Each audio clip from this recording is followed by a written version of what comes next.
우리가 배운 내용을 좀 더 심화하기 위해서 뭐 두 가지 주제 정도를 한번 살펴보겠습니다. 순응화 문제하고요. 그 십자군 전쟁, 십자군 운동의 어떤 평가를 한번 시도하도록 하겠습니다. 여러분들이 한번 더 공부하셨으면 좋겠습니다. 선교에 들어가서 선교지에서 사역을 하게 되면 발생할 수 있는 여러 가지 이제 경우의 수들이 있습니다. 뭐 심지어 집단 개종이 일어날 수 있겠죠. 뭐 여러 가지 선교 전략을 구가하다 보면 뭐 한 사람이 개종할 수도 있고, 아니면 한 뭐 가정이 개종할 수도 있고요. 아니면 한 마을 전체가 개종할 수도 있고, 심지어는 한 도가 아니면 한 국가가 개종할 수도 있습니다. 한 뭐 개인이 개종하는 것은 개인 전도를 통해서 가능하겠죠. 한 뭐 가정이 개종하는 것은 뭐 누가 그 집안에 이제 방문을 해서 그 집안에 있는 모든 가족 구성원들을 놓고 이제 복음을 전하게 될 경우에 그 가족 구성원 전체가 이제 변화되기도 합니다. 뭐 한 가문이 변화될 수도 있습니다. 동시에 뭐 한 국가가 변화될 수도 있습니다. 개종할 수도 있는데, 그런 경우는 어떤 것인가요? 왕이 개종을 할 경우에는 거기에 있는 모든 사람들이 집단 개종을 하게 됩니다. 자, 그러면 왕이 개종했을 때에 어떤 일이 벌어질까요? 왕이 개종을 했기 때문에 그 밑에 있는 신하들은 뭐 자동적으로 그 개종을 할 수밖에 없습니다. 그 신하들의 가족들은 어떨까요? 마찬가지입니다. 그 신하들의 가족들도 그 신하의 권유에 의해서 개종할 수밖에 없습니다. 자동적으로 그냥 개종이 될 수밖에 없는 거죠. 그리고 다른 일반 사람들은 어떨까요? 그 일반인들도 개종을 하게 됩니다. 그럼 왕이 개종하고 왕의 신하들이 개종하고 거기에 있는 일반인들이 개종을 합니다.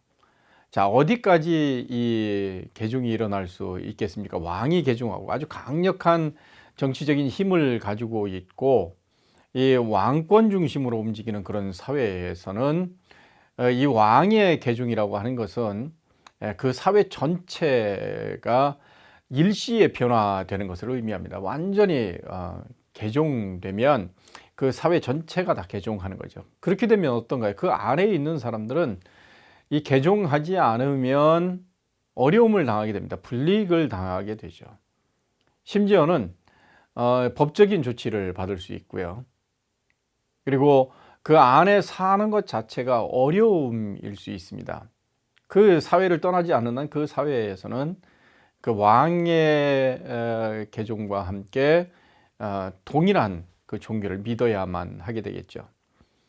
자, 그러면 그 사회 안에 이방 종교가 있으면 어떨까요?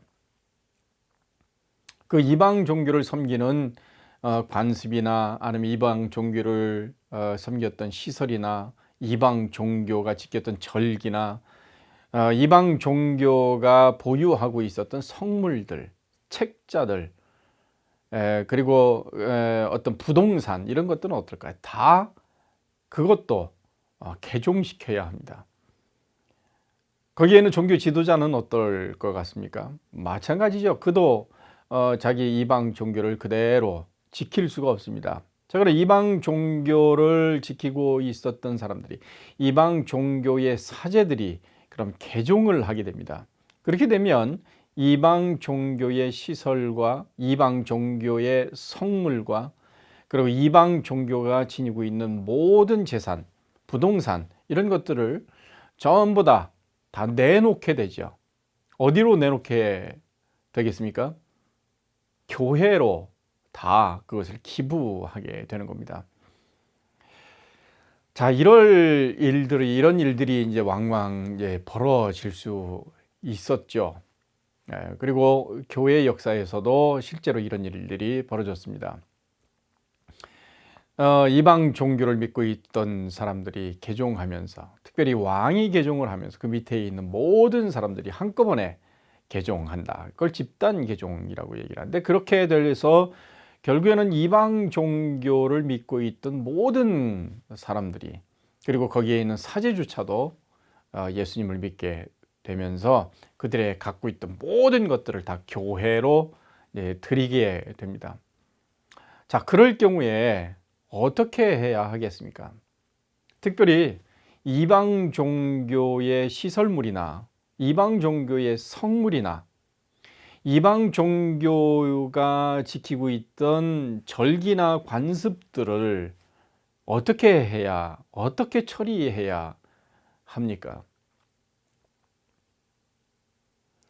어느 날 갑자기 승려가 개종을 해서 그 승려가 불상을, 자기 절에 있는 불상을 가져온 겁니다. 그리고 그 절에 단순히 말씀을 드리는 겁니다. 그 절에 있는 모든 것들을 다 교회에 기부해 버렸습니다. 그리고 그 절조차도 이 등기되어 있는 이 등기부 재산권을 교회에다가 헌금을 했습니다. 여러분들, 그런 일이 벌어졌다고 한번 생각해 보시죠. 지금 이제 선교지에서도 그런 일이 일어나지 말라는 법이 없습니다. 승려가 개종해서 이렇게 모든 것들을 다 교회에 기부했을 경우에 어떻게 해야 하겠습니까? 자, 그런 일이 벌어졌을 때에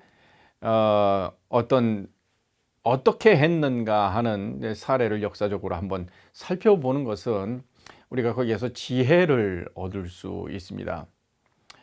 여러분들이 아시는 바처럼 우리가 이제 다뤘습니다. 스코틀랜드, 잉글랜드, 그리고 이제 프랑스 지역, 이렇게 이제 복음이 확산되어 가는데, 이 영국 복음화에 아주 중요한 기여를 하는 분들이 계시죠. 그럼 이 아일랜드입니다. 스코틀랜드의 콜룸바에 의한, 콜룸바 선교단에 의한 사역이 계속 이루어지죠. 자, 그럴 때 이 아일랜드에서 파송받은 이 선교사들이 있는데, 또 한 그룹들이 있습니다. 그분들이 누구냐면 이 로만 가톨릭의 이 선교 이 교황으로부터, 로마 교황청으로부터 파송받는 분들이 계셨죠. 이제 그분들이 누굽니까? 어거스틴과 그의 선교단입니다. 한 40여 명의 선교단들이 그 잉글랜드, 이 앵글로색슨족들을 복음화하기 위한, 복음 전하기 위해서 이제 선교사들로 파송받아 와죠. 그런데 이들이 사실은 여기를 가기를 싫어했습니다. 왜냐하면 이 앵글로색슨족들이 굉장히 호전적이고 야만적일 뿐만 아니라 거기에 가게 되면 자기들이 목숨을 부지하는 것이 어렵겠다고 이제 생각을 하기 때문에 그렇죠. 자, 그런데 어땠나요?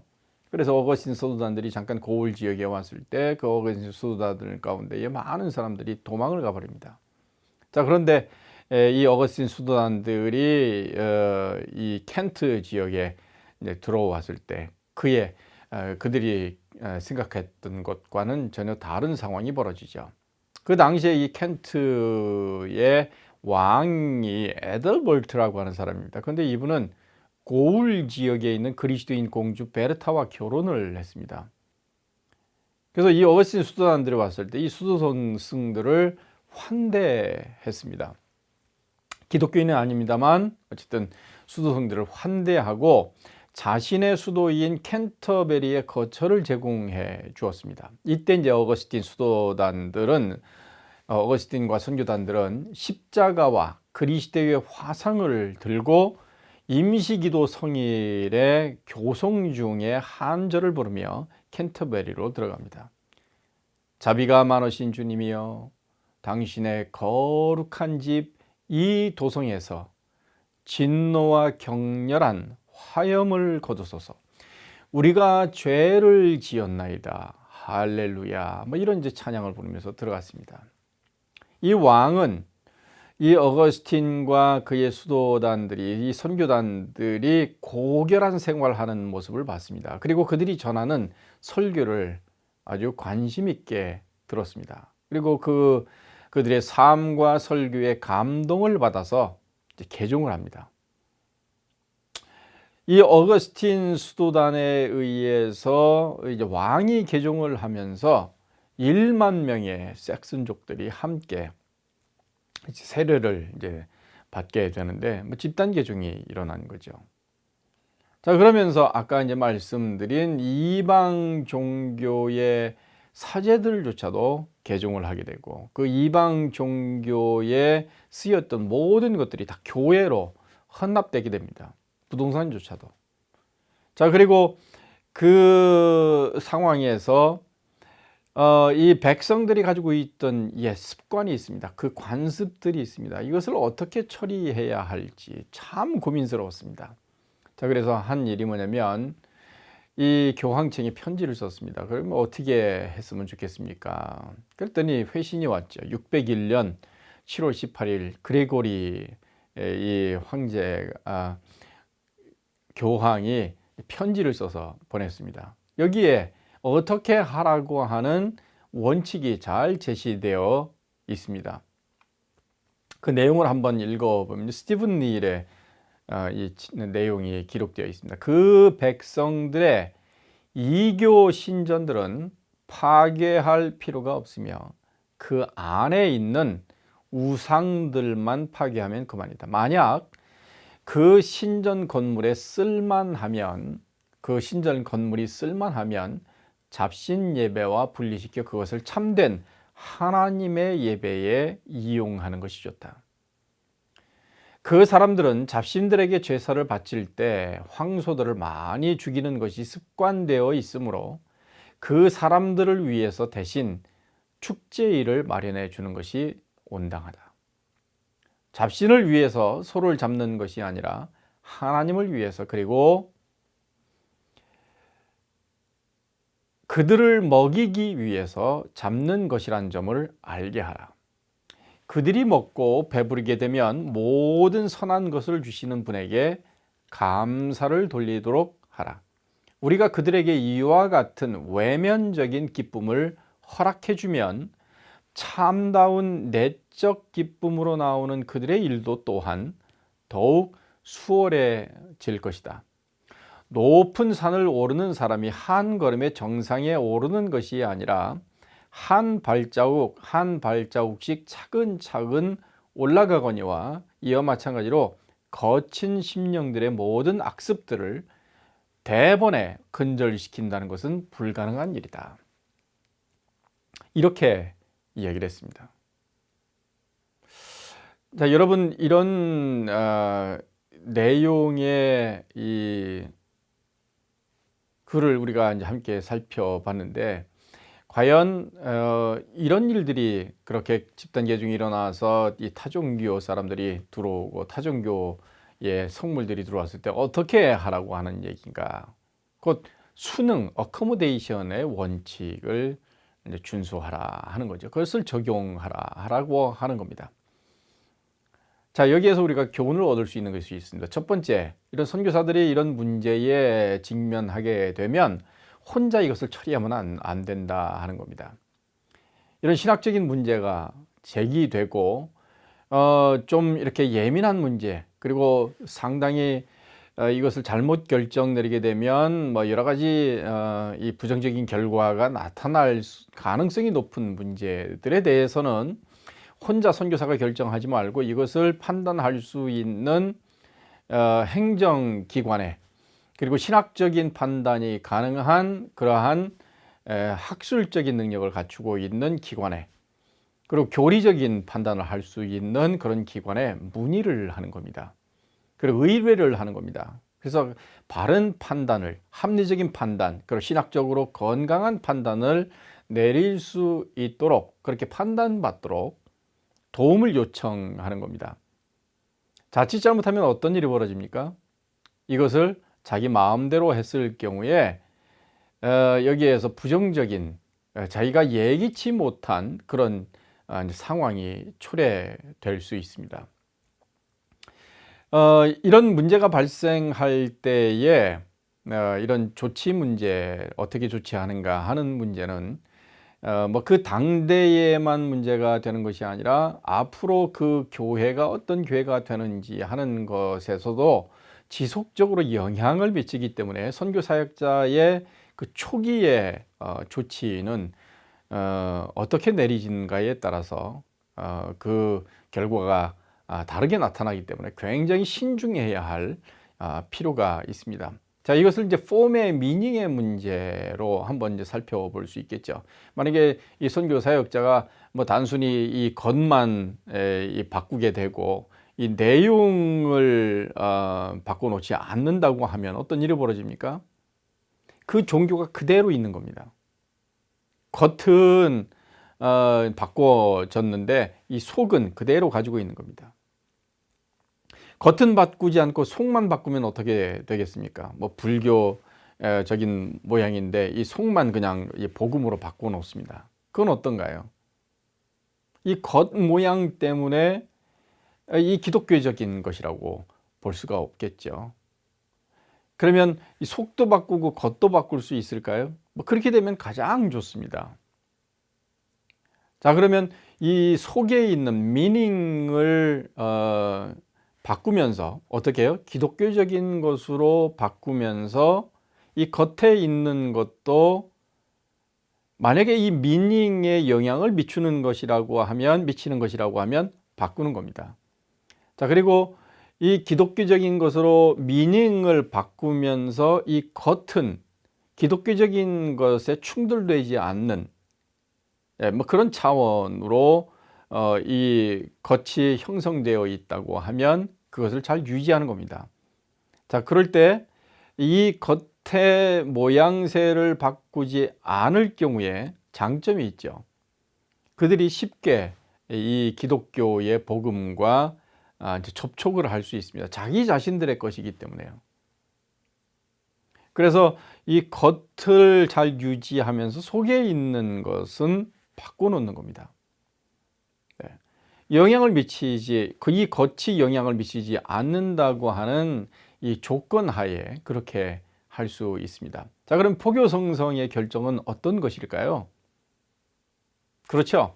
바로 이 폼, 이 겉에 있는 것과 안에 있는 이 문제를 가지고 이런 관점에서 기독교의 복음이라고 하는 것에 훼손되는지 안 되는지 하는 것을 가지고 이것을 다루었다고 이제 볼 수 있습니다.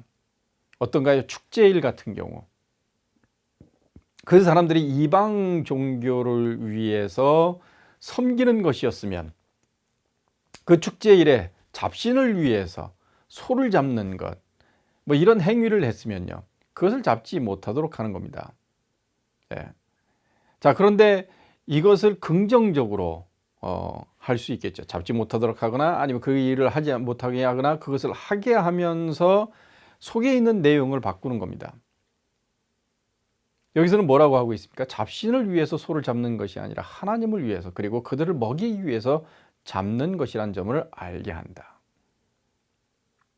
그런 습관이 있는데 그것을 완전히 없애버리는 것이 아니라 잡는 행위를 하는 겁니다. 소를 가지고 먹는 것을 하긴 하는 겁니다. 그런데 거기에 있는 그 하는 행위의 미닝이 무엇인지를 바꿔준 겁니다. 그들을 배부르게 한다. 그리고 선한 분에게 감사를 돌리도록 한다. 의미를 바꾸어서 이 겉에 있는 것은 그대로 유지하되 안에 있는 것은 바꿔놓는 겁니다. 그래서 의미를 완전히 바꿔놓는 거죠. 그래서 우리가 그들에게 이와 같이 외면적인 기쁨을 허락해주면 참다운 내적 기쁨으로 나아오는 그들의 일도 또한 더욱 수월해질 것이다. 자, 그런데 어떤 게 있습니까? 만약에 그 신전이 쓸만하면 잡신 예배와 분리시키라. 겉을 그대로 유지하는 거죠. 그리고 그것을 하나님을 예배하는 것으로 바꿔놓는 겁니다. 자, 그것도 이 폼은 그대로 유지하되 안에 있는 내용을 바꿔주는 거죠.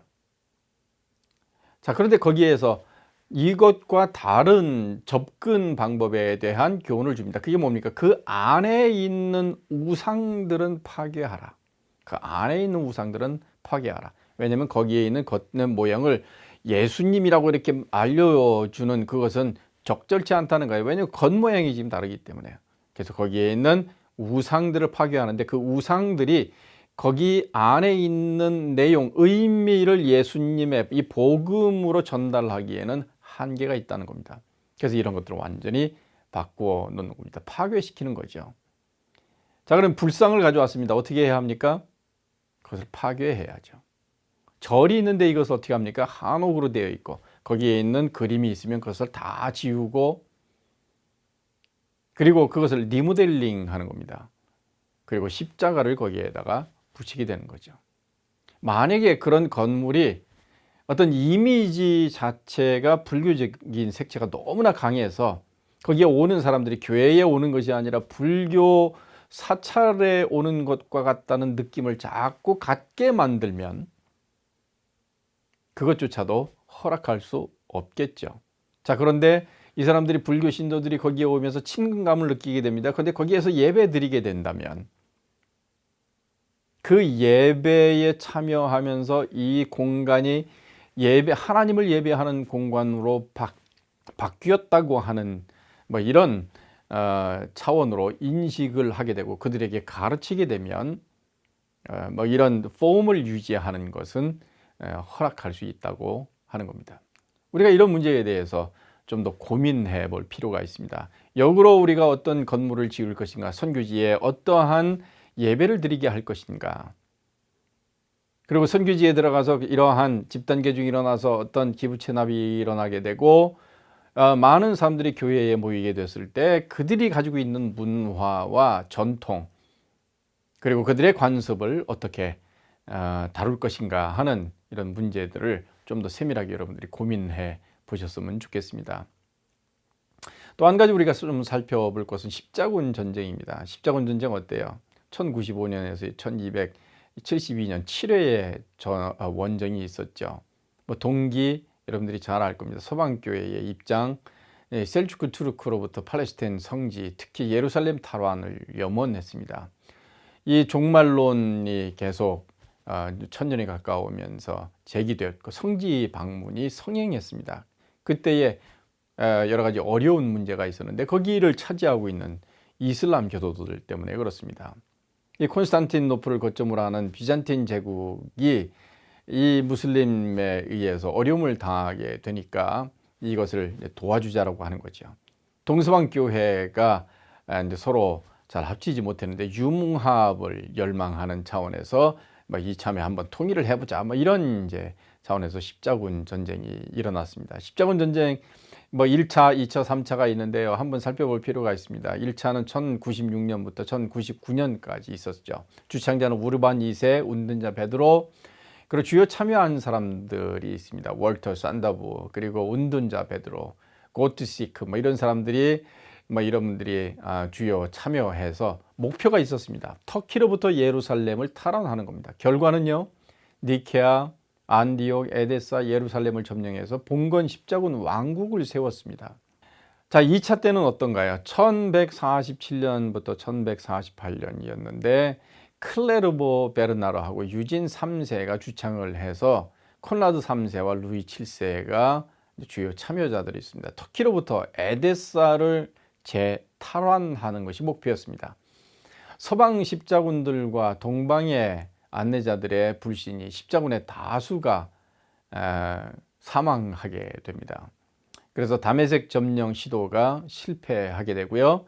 3차 때는 1189년부터 1192년 알렉산더 3세가 주창을 해서 프레드릭 바바로사하고 필립 아우구스투스 리차드 1세가 주요 참여하게 되면서 사르센 제국의 살라딘으로부터 예루살렘을 탈환하고자 하는 그런 목적으로 이루어졌습니다.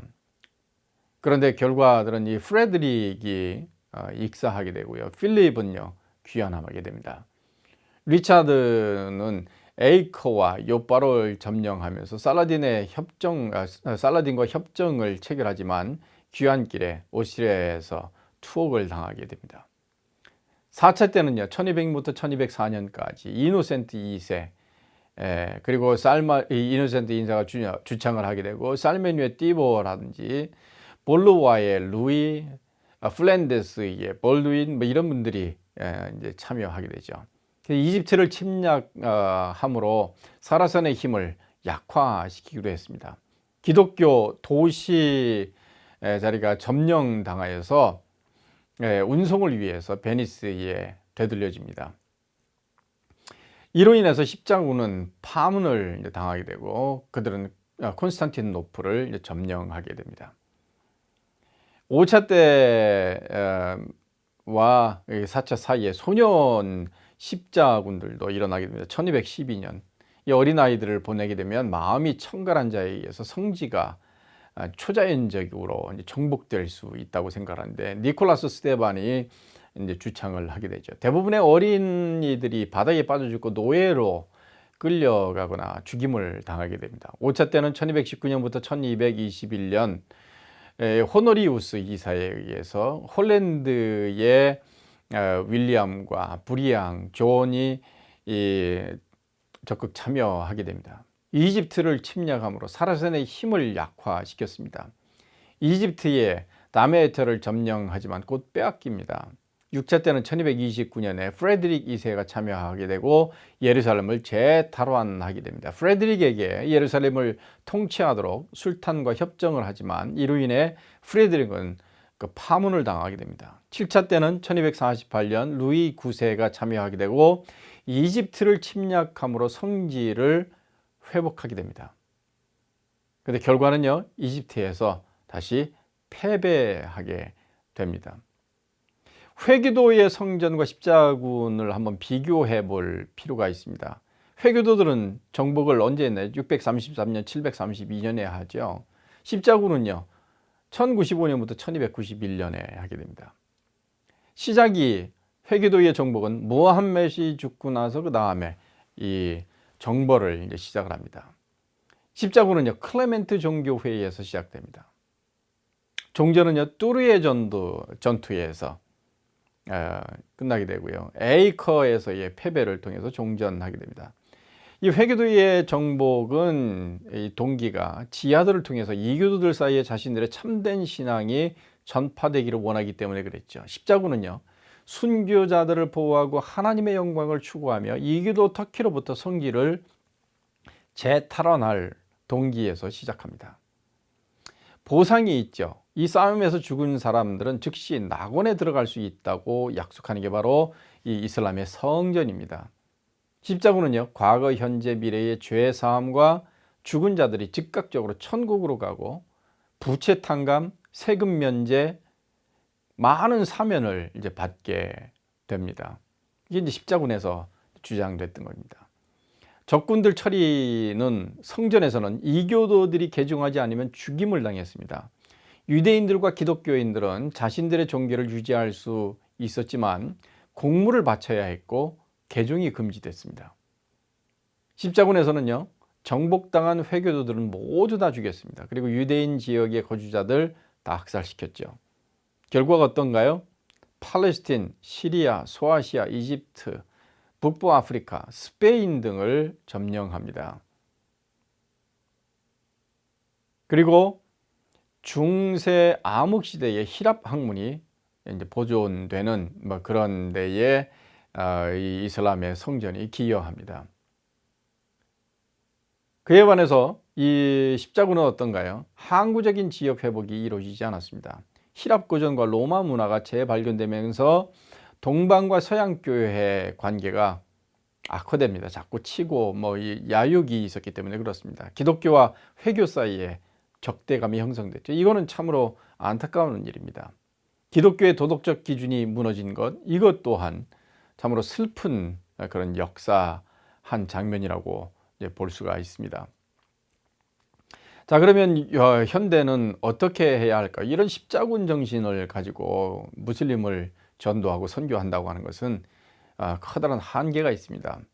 그들을 향하여서 배척할 수 있고, 그들을 이교도라고 매도할 수 있을 것입니다. 그러나 레이먼드 룰 같은 경우는 이런 사라센 정복에 의한 선교는 좋은 결과를 낳지 않는다는 이제 전제를 내세웠습니다. 그래서 그들을 사랑하고 존경하고 또 그들이 가지고 있는 고유한 것들을 잘 활용하면 좋겠다. 뭐 이런 이제 제안들을 했죠. 그것이 바로 그들이 사랑하는 이 학문에 대한 욕구입니다. 그래서 문서 선교를 강조했습니다. 그리고 그들을 선교하려고 하면 이 언어, 아랍어 언어를 잘 배워야 한다. 그리고 그들을 이렇게 선교하는 것은 힘 가지고 되지 않고 이렇게 단순간에 이 짧은 기간 내에 그들을 복음화하는 것은 불가능하기 때문에 오랜 세월 동안 그들에게 교육을 통하여서 전도해야 할 것을 이제 강조하면서 선교 훈련 학교를 세우기도 하고 또 거기서 지도자들을 양육해서 파송하되 그 아랍어를 잘 구사할 수 있는 사람들을 양육해서 파송했던 것을 볼 수 있습니다. 그뿐만 아니라 문서 선교를 상당히 소중하게 여겼죠. 지금도 그래서 이 무슬림 선교를 할 때에 그들을 향하여서 공격적으로 하거나 뭐 그 사람들을 향한 포비아를 가지고 하는 선교는 그렇게 바람직하지 않은 것으로 평가받고 있습니다. 그들을 향한 무한한 사랑, 또 그들이 가지고 있는 어떤 긍정적인 측면들이 있습니다. 어떤 세계관이라든지 뭐 자녀들을 사랑하는 마음이라든지 아니면 그들이 가지고 있는 이 공통적인 관심사라든지 이런 것들을 잘 활용하고요. 또 이 무슬림 국가에서 일어나고 있는 여러 가지 정치적인 그 불안정한 상황이 있습니다.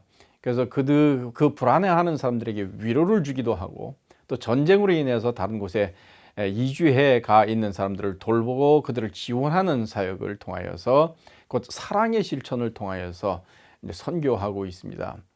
또 그리고 그들과 친구가 되면서 또 그리고 그들 학문적인 차원에서 우리 기독교가 가지고 있는 복음이 무엇인지 그들이 주장하고 있는 그들이 배우고 있는 내용이 얼마나 한계가 있는지 하는 것들을 잘 비교하고 하나님의 말씀을 그들이 관심을 갖고 읽도록 하는 뭐 그런 이제 선교를 구가하고 있습니다.